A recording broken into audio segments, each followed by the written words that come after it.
Hey, what's up, everybody? It's Dean Rogers. Welcome back to the Dean Rogers Show. Today, I've got a spectacular guest, Miss Amy Mahjoory. What's up, Amy? How's it going? It's so good to be here. Thanks for coming.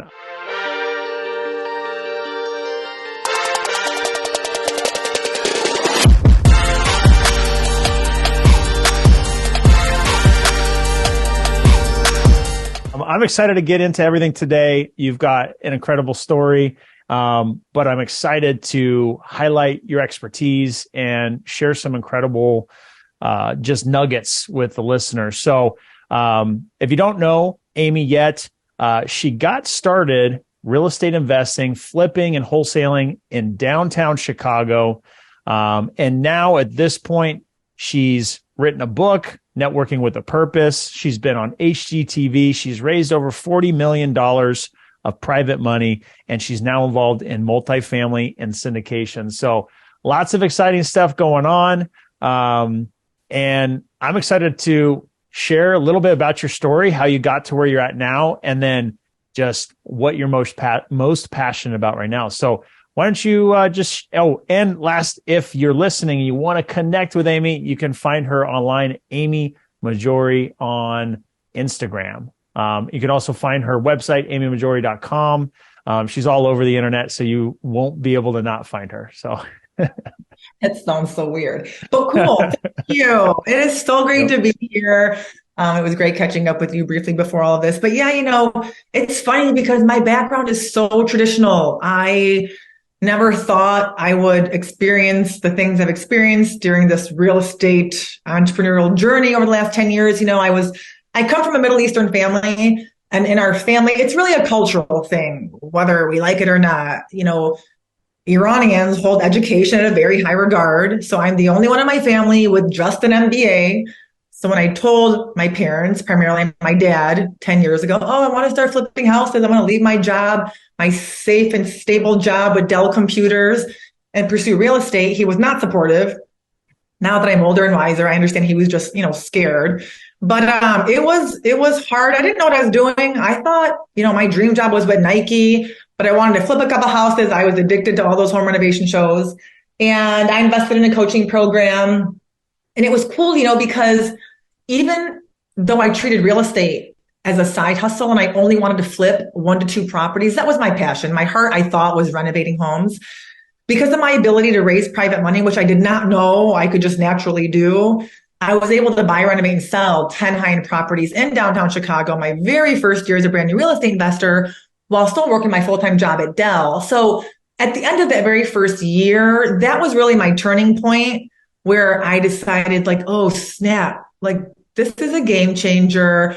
I'm very transparent. I was at Dell for 14 years with an MBA, grossing $87,000 a month, which is insane. I know in this country that's great income, right? But it just wasn't going to allow me to do things I wanted to do, which is just really more experiences, traveling and all that stuff. And my very first year as a part-time real estate investor, taking some losses as well, I still ended up netting north of 120,000. So aside from realizing that there's really no earning potential financially, I really fell in love with the transformation process. So that's when I left my job at Dell and pursued real estate full-time, was about 9 years ago. So that's a pretty big decision. You were making some serious money at a big corporation. And so what was it about that? Was it just strictly I want more freedom because I feel like I'm just tied down to this job and it's not allowing that? Or what was it? I am not embarrassed or ashamed to admit this. Back then, because I didn't know any better, and I still struggle with this, I didn't have a why. I didn't have this entrepreneurial mindset. Straight up, I just wanted money to blow it on stupid stuff, vacations. I'm not really a materialistic person, but I don't even know. I had no why. I was oh, dang, I want to go make a bunch of money, but I really enjoy flipping houses with this general contractor who I ended up connecting with. So that was really what it was. And then once I cut the cord at Dell, and I realized I have to make this work and really treat it like a business, right? Be selective with who I choose to work with.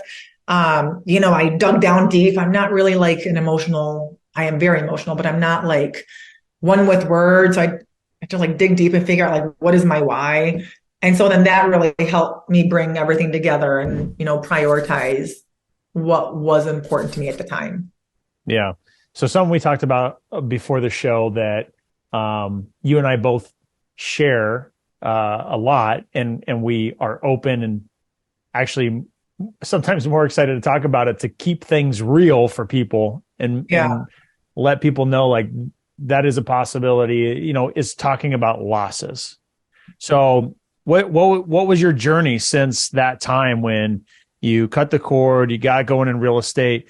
Like what was that process like? Was it 10 high-end flips, everything was beautiful and easy?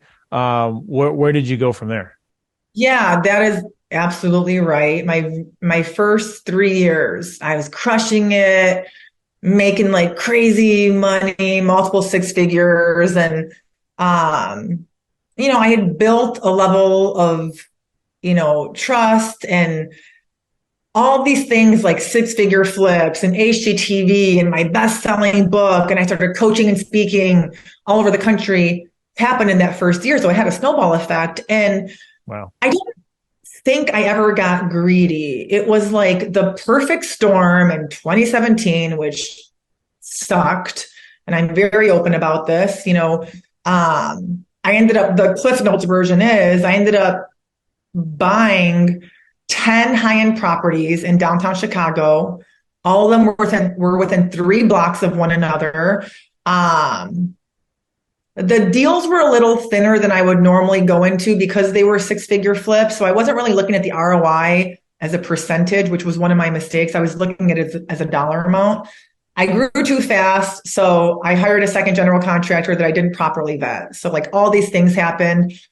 My projects took longer. They all hit the market at the same time. And I was in this brand new pocket in Chicago's north side where everyone was scared to go to because the price points were so high. But I wasn't scared because I knew how to raise money. So once I started buying, other investors started to follow. And I ended up losing $1.4 million. And when I say that, people are like, oh, that's just LLC money or profits. It's like, no, $1.4 million of my own money. I had to liquidate all my assets. I had to drain my retirement account that I'd rolled over from Dell. I had to put private money lenders on payment plans. Some people still to this day got back like 90% or so of their principal. But yeah, it was hard. Sean, my now husband, I would come home literally every day crying to him. I considered filing bankruptcy like every other month. I was sick every month. It was just like all this stuff, But still, I never once thought about exiting the industry. It's just you change your strategy, right? You change your strategy, you shift with the market, you rebuild. And so that's what I did. So it's very hard for me now to have any empathy or compassion. And I recognize this is a weakness for people who call me saying they lost $3,000 or $5,000. I'm like, really? I don't have time for this right now. And I know that sounds horrible. And I know people have lost way more than me, but it's really because of my ability to raise capital that I was able to stay in the industry and shift and go into the low to middle income price points where I still continue to take losses, and then eventually I just changed my investment strategy, to multifamily. I did more wholesaling and so on and so forth. I could talk about it forever, but yeah, that was not a fun period. So we were joking before, like you said, I'm really good at raising private money, but I suck at all the other stuff. That's part of what comes with it sometimes is learning through it. I've made monstrous mistakes and lost a bunch of money too. And usually it comes down to either bad timing or you kind of ignored some obvious things and they were avoidable, right? But it is part of what can happen. It is part of the journey of an entrepreneur. You don't really have that safety net that you have at a corporate job. Now, mind you, the trade-off is at the corporate job, like you're clocking in, you're clocking out, you're working extra hours that they're not paying you for, and you're trading off. So there's pros and cons to all that. But that's incredible. That's incredible. I appreciate you sharing that. That's an incredible difficult situation to go through. I think you and I are very similar in the sense that we carry that with such a heavy weight, and we care so much about not only our own success, but the success of others that are, have entrusted their money with us. That's so important that you have those kind of values when you're borrowing other people's money. Yeah. And you know this, right? It's like contractually and legally, if the deals are structured the right way, like it's an investment, right? We can't guarantee anything. Like people don't want to hear this, but we don't have to pay you back. But also when you know how to make money in real estate, it's easy. It's easy to rebuild. And even when I think back to all those private money lenders, all of that loss was probably like 20 different private money lenders, 18 to 20. And this is what's so crazy is all except for two.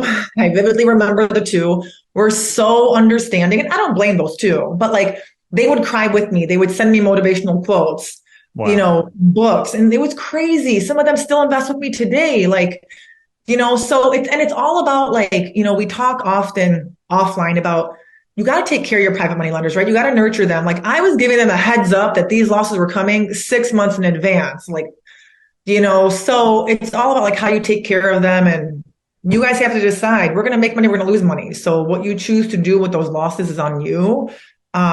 Just make sure you understand, why are you raising money? What's in it for you? And then what's in it for them? Yeah, absolutely. So you've come, so you came out of that, you find your way out of that.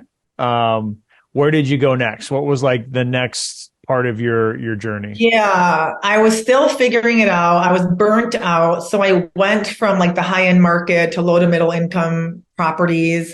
I started doing like independent contracting work, like as a consultant or a coach for other people. And really like in 2019, I was pregnant. And so I kind of just like chilled.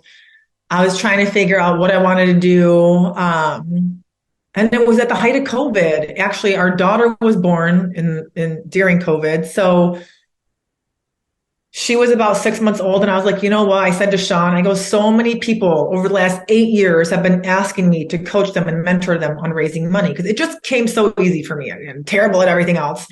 And I was like, we're at home. We don't have squat to do. So I'm going to just start a coaching program. And so that's what I did. I started a coaching program, and I teach investors all over the world now how to raise private money so they can grow and scale their real estate business. And this is what's so crazy about that. One person, okay, remember those two lenders who I said were not understanding, which is okay.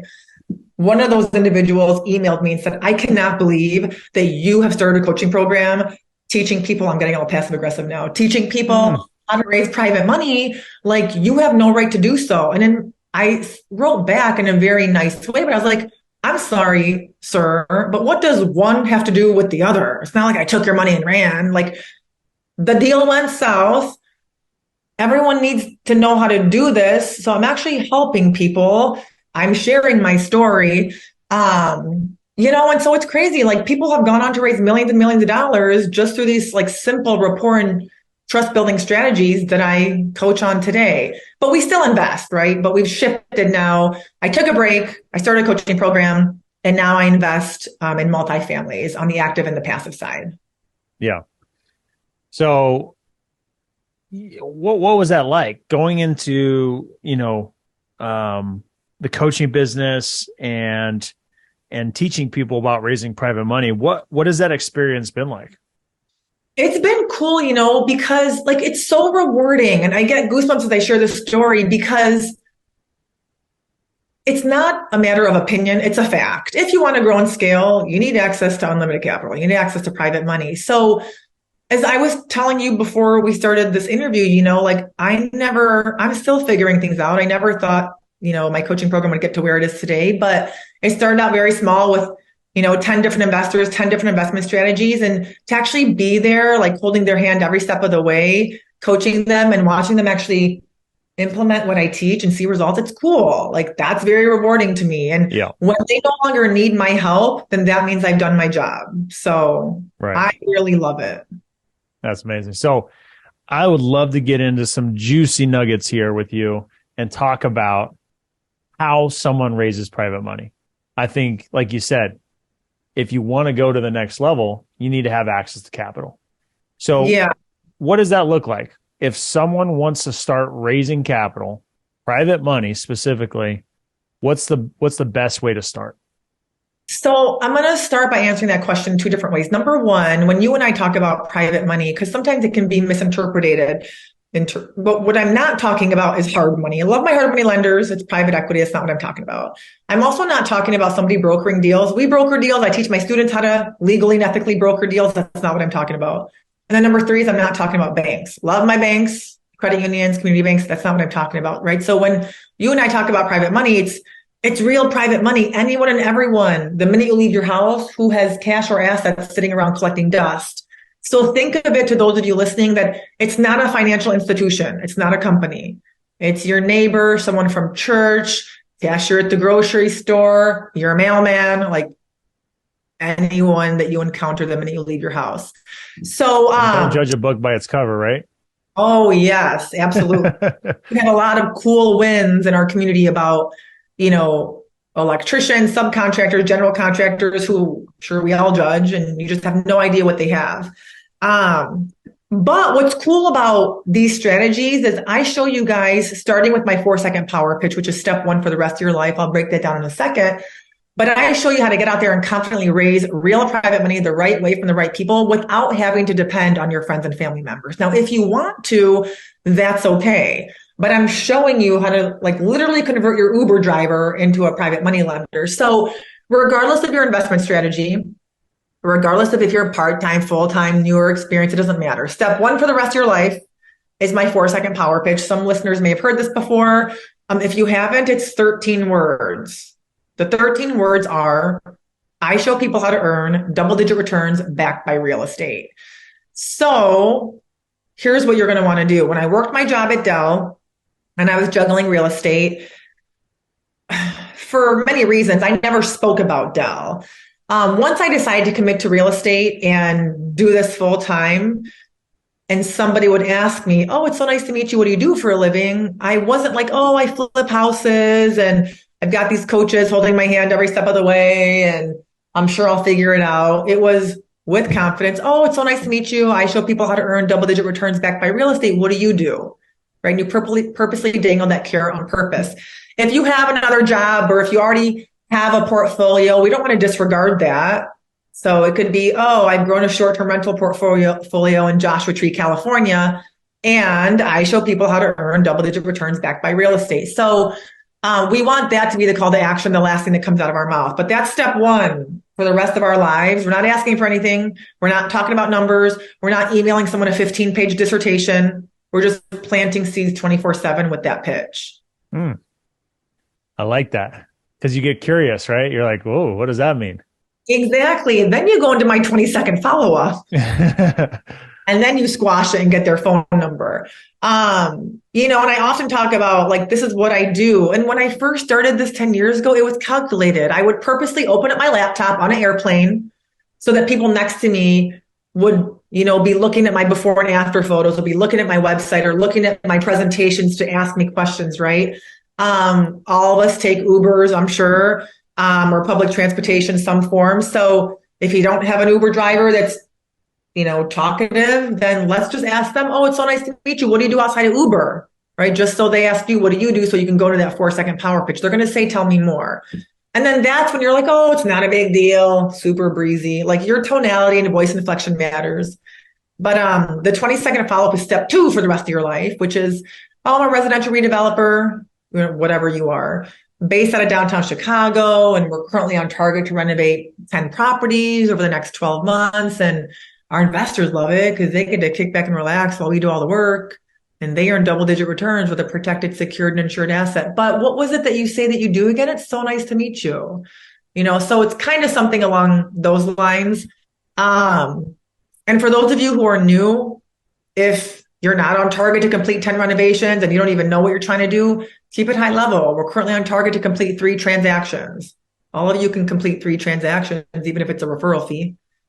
So that's a super high level overview of the first 2 steps. Yeah. That's so key and important, is to get that interest and get the conversation going. and to dangle that carrot out at the beginning. Because if you don't, then chances are it's not going to come up in the conversation. But if you say something so interesting like that with that kind of a hook, then now you're drawing them in to say, oh, tell me more about that. And the focus is about that. If you just said, hey, I'm flipping houses, I'm doing that, they're going to talk about flipping the houses. If you talk about how you're getting other people double-digit returns, then they want to know about those returns.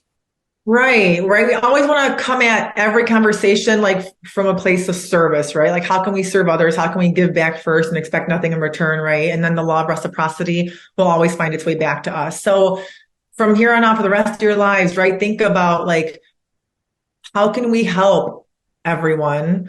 And we really have to believe, right? A lot of raising money starts with mindset. Before you even start implementing this power pitch, you have to believe that you really are providing your mailman with an amazing opportunity to earn double-digit returns backed by real estate. Because if you don't believe that, you cannot successfully raise capital. Because so many people have these limiting beliefs, which are normal, right? Like, I don't have any rich friends and family members, or I've never done this before. I have to prove myself first, or, I don't have the experience, but none of that matters. It's all about you, your team, right? Risk and control. What are all the controls you put into place? Your target market, your buying criteria, your deal analyzer. All those are different credibility pieces you can take these strangers through in order to convert them into private money lenders. Yeah.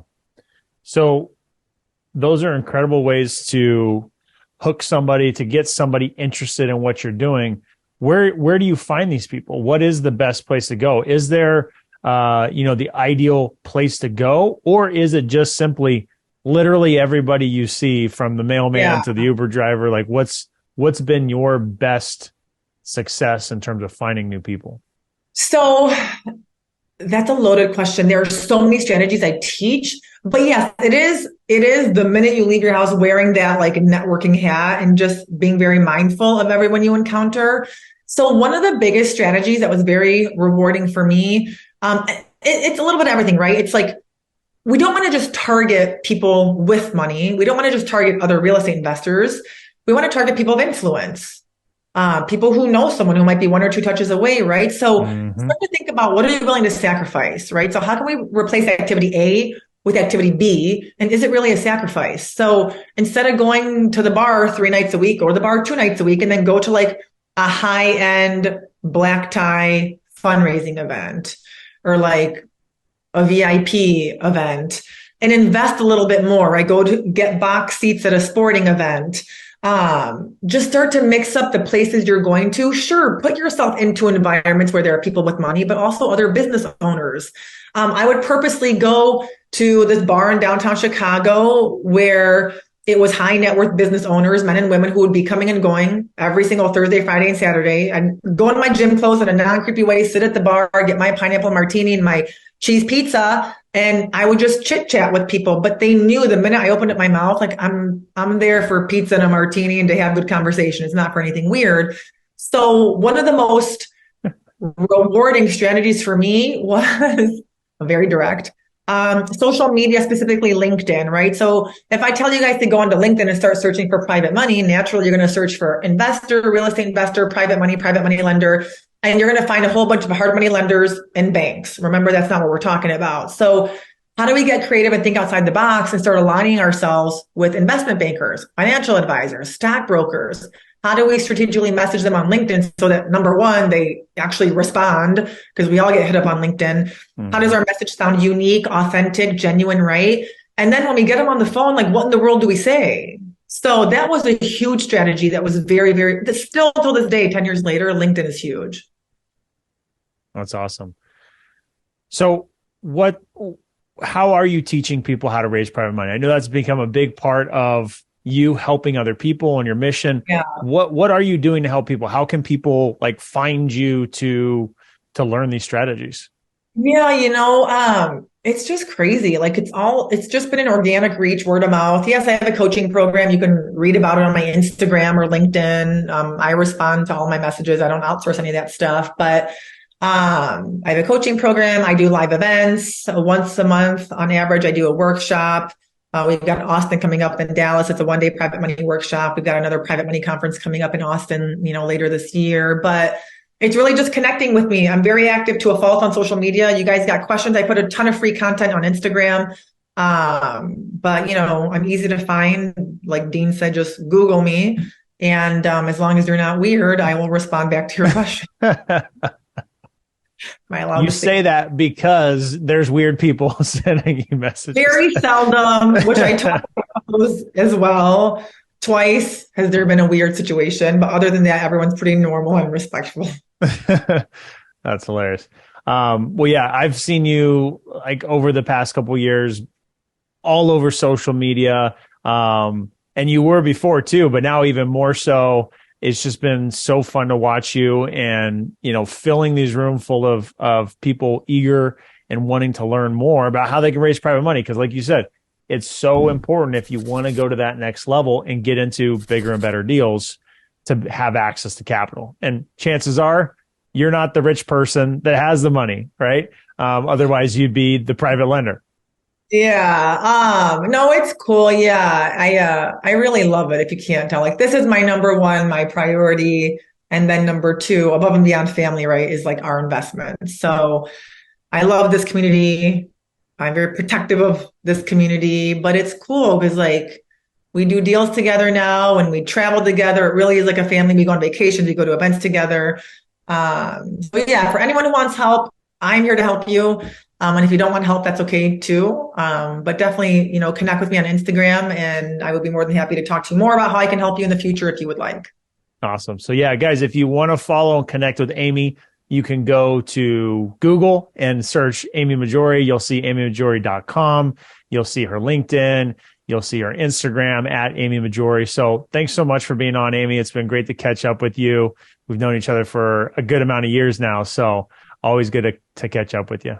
Yeah, thank you. Same here. Hopefully I see you in San Diego in the next couple of weeks. Sounds like a good plan. Thanks, All Dee. right. All right, everybody. Until next time. Peace.